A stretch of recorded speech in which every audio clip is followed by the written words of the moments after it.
सावन के पावन महीना मनवा भोले में बोलल बा।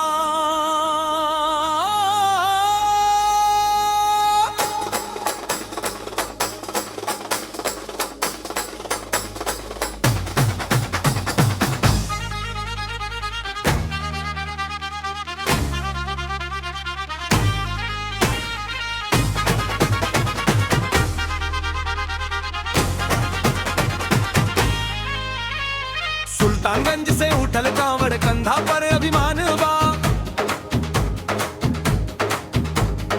बोल बम के गूंज सुनाई हर रग में अरमान बा।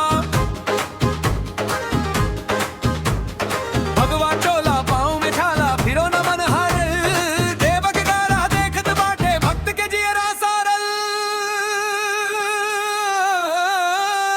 गंगा जल के बूंद बूंद में बाबा के कृपा बा। थक जाला देहिया चाहे मनवा में संजीवनी बा। डमरू की धुन पर झूमे सावन के रत्तिया हर हर महादेव बोल के टूटे सब बाधा। सुल्तानगंज से उठल कांवड़ बोल बम के नारा बा।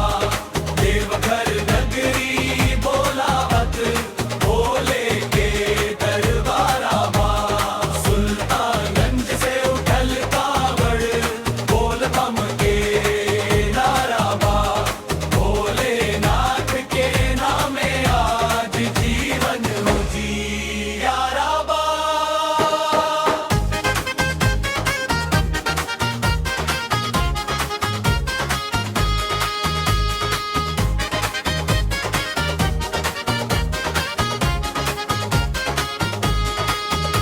त्रिकूट के पथिया गवाही देवे भक्ति के विश्वास के।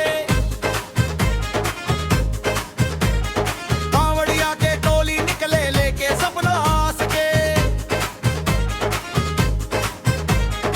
उलटे बड़ जल होंठ पे जयकार आंख में जल धरवार बा। शिव शंकर रखवाला बनिए सब दुखिया के सार बा।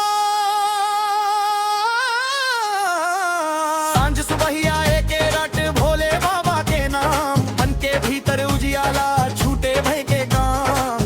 बोल बम की गूंज उठे संग संग चलते रही है भक्ति के रास्ता पर बाबा।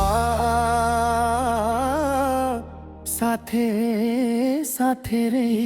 सुल्तानगंज से उठल